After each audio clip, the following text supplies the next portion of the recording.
जय एस्ट्रो पाठशाला में आपका स्वागत है। आज हम बात करेंगे उत्तराषाढ़ा नक्षत्र के बारे में। उत्तराषाढ़ा नक्षत्र धनु राशि में होता है। पहला चरण इसका 26 डिग्री 40 मिनट से लेकर 30 डिग्री तक, और बाकी के 3 नक्षत्र इसके मकर राशि में होते हैं 0 डिग्री से लेकर 10 डिग्री तक। उत्तराषाढ़ा के तीनों चरण उसमें होते हैं नक्षत्र के। उत्तराषाढ़ा का अर्थ यदि हम शाब्दिक अर्थ जाने तो सदा जीत। जातक को पराजय स्वीकार नहीं है, सदा जीत की ओर अग्रसर रहता है। अगर इसका हम चिन्ह समझना चाहें, आकाश में अंतरिक्ष में इसका क्या चिन्ह है, जब हम दूरबीन से इसे देखेंगे तो जो हमारे पलंग की चौड़ाई होती है, पलंग की जो चौड़ाई है वो इसका चिन्ह माना जाता है। चौड़ाई की साइड से जैसे हम पलंग को देखेंगे तो वो इसका चिन्ह माना जाएगा। देवता कौन है? इस नक्षत्र के देवता विष्णुदेव हैं और इसका रंग तांबे जैसा रंग है। नक्षत्र का अपना रंग तांबे जैसा है। जाति इसकी ब्राह्मण है, ब्राह्मण जाति का है। और लिंग में बात करें, पुरुष जाति, स्त्री जाति या नपुंसक जाति, तो ये स्त्री जाति का कहलाता है। वात पित्त कफ में देखें तो ये कफ प्रवृत्ति का है। त्रिदोष में ये कफ प्रवृत्ति का नक्षत्र है। योनि इसकी नेवला है। स्वभाव में हम योनि को लेते हैं, जैसा कि आप जानते हैं। और यदि हम इसके नाम अक्षर रखना चाहें, जातक का नाम रखना चाहें, जो इसके नाम अक्षर हैं वो इसके अंतर्गत आते हैं भे, भो, जा, जी। यानी भे का मतलब हुआ पहला चरण, भो का मतलब हुआ दूसरा चरण, जा का मतलब हुआ तीसरा चरण, और जो का मतलब हुआ चौथा चरण। यदि हम नक्षत्र विशेष से नाम रखना चाहते हैं चंद्र राशि से, चंद्र राशि में जो नक्षत्र है तो उसके लिए हम इसको देख सकते हैं।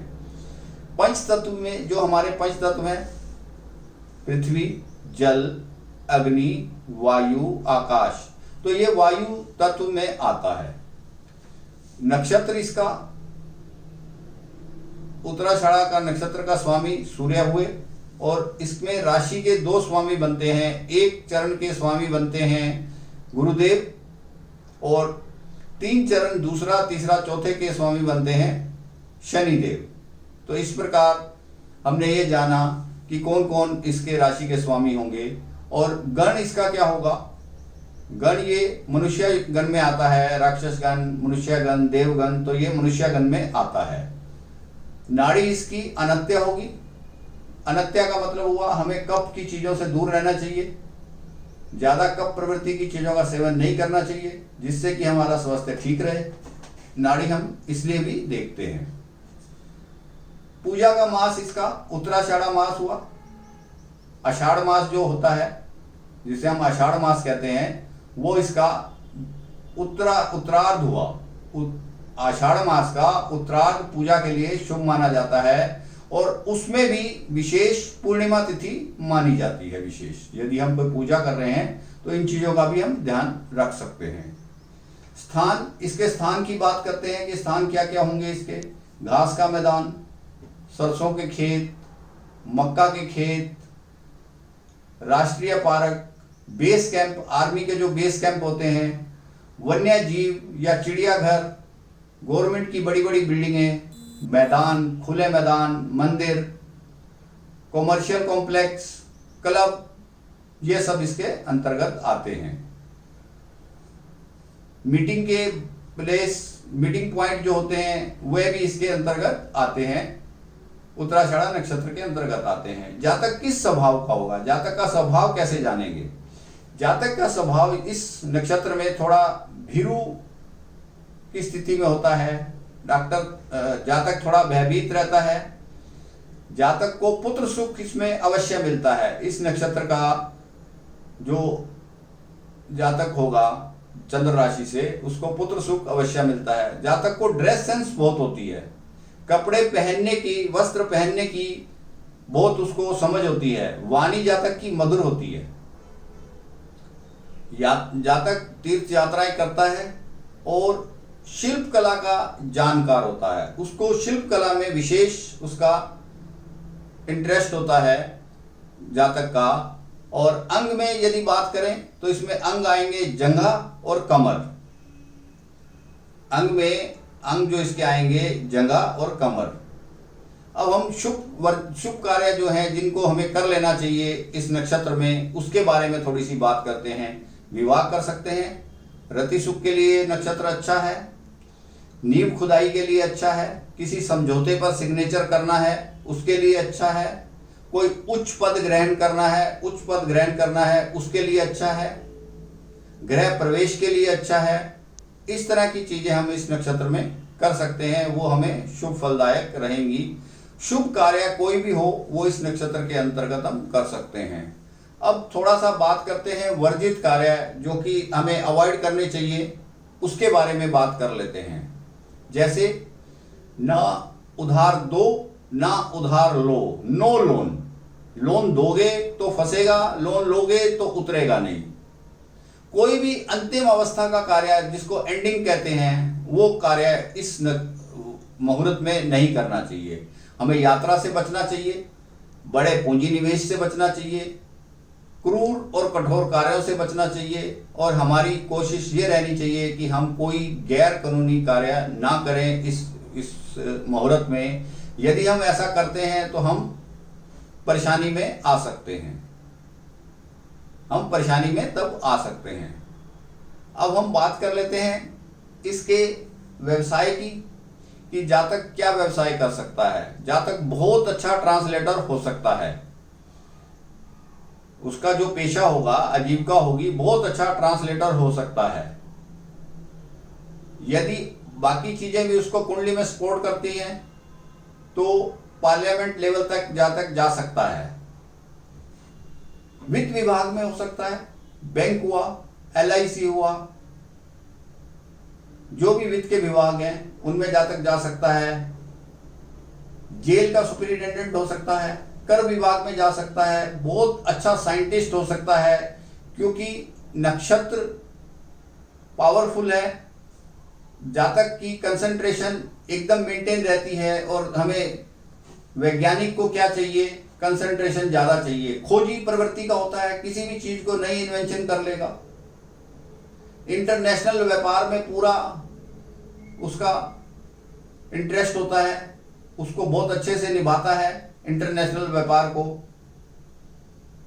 आयुर्वेद दवाइयों का उत्पादक हो सकता है, सप्लायर हो सकता है, आर्मी में हो सकता है, जातक पहलवान हो सकता है। यदि बाकी उसको बृहस्पति और शुक्र सपोर्ट करे तो जातक राजदूत भी हो सकता है, जातक राजदूत भी हो सकता है। इस प्रकार के कार्य जातक कर सकता है जो हमने अभी बात की।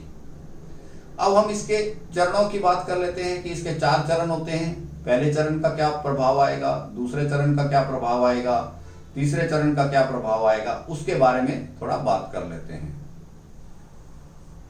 जातक का यदि पहला चरण हुआ अर्थात धनु राशि, राशि स्वामी गुरु और नक्षत्र स्वामी गुरु, राशि स्वामी गुरु, नक्षत्र स्वामी गुरु, और इससे जातक को क्या होगा, जातक जज बन सकता है, उसको न्याय प्रिय होगा, सत्य का पुजारी होगा, धर्म का समर्थक होगा, धर्म के समर्थन में वह हमेशा आगे रहेगा। इस प्रकार के कार्य जातक कर सकता है, यह उसकी पहचान है यदि उसका पहला चरण पड़ता है उत्तराषाढ़ा नक्षत्र का। इसी प्रकार यदि दूसरा चरण पड़ता है 0 डिग्री से लेकर 3 डिग्री 20 मिनट तक मकर राशि में, तो राशि स्वामी इसमें बदल जाएगा, राशि स्वामी शनि, और नक्षत्र स्वामी सूर्य। माफ करना, पीछे मैंने नक्षत्र स्वामी पहले चरण में नक्षत्र स्वामी मैंने गुरु बोल दिया, नक्षत्र स्वामी गुरु होगा, और राशि स्वामी नक्षत्र स्वामी सूर्य होगा और नक्षत्र राशि स्वामी गुरु होगा। माफ करना, ये थोड़ा गलत बोला गया। और दूसरे चरण में नक्षत्र स्वामी सूर्य, राशि स्वामी शनि। यदि इसमें बुध भी हो तो ऐसी स्थिति में जातक बहुत अच्छा व्यवहारी और बहुत अच्छा व्यापारी भी बन सकता है। जातक भौतिकवाद की तरफ मुड़ जाता है, उसको भौतिक सुख भी मिलते हैं। अब हम बात करते हैं तीसरे चरण की। तीसरा चरण क्या हुआ? 3 डिग्री 20 मिनट से लेकर 6 डिग्री 40 मिनट मकर राशि में।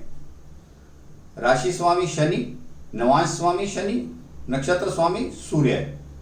ऐसी स्थिति में जातक उदार प्रवृत्ति का हो जाता है, नक्षत्र का स्वामी भी है और राशि का स्वामी भी वहां पर है, तो जातक उदार प्रवृत्ति का हो जाता है। और जो राशि का स्वामी है मूल त्रिकोण राशि का स्वामी है। इस प्रकार से जातक उदार प्रवृत्ति का हो जाता है, विद्वान होता है, बुद्धि उसकी तीक्ष्ण होती है, सबकी मदद करता है, सबके लिए मददगार बन जाता है। इस तरह के वो कार्य में लीन रहता है। ये इस नक्षत्र के चरण की पहचान हुई।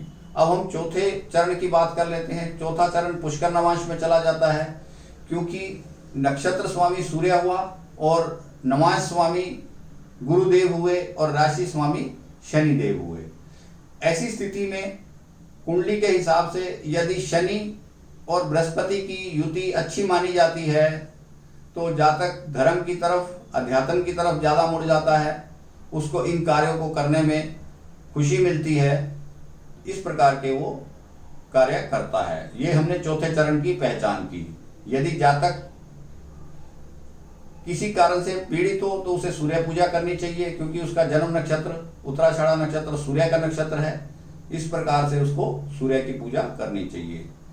यदि आप नक्षत्रों की डिटेल और ज़्यादा चाहते हैं तो आप कांटेक्ट कर सकते हैं ज़्यादा डिटेल के लिए। वह आपको जितनी भी डिटेल मैक्सिमम होगी मैं आपको शेयर कर सकता हूं। यह वीडियो यदि आपको अच्छा लगा हो तो इसे आप लाइक कीजिए, शेयर कीजिए और मेरे चैनल को भी सब्सक्राइब कीजिए, जिससे कि मेरा आने वाला वीडियो आपको सीधा मिलता रहे।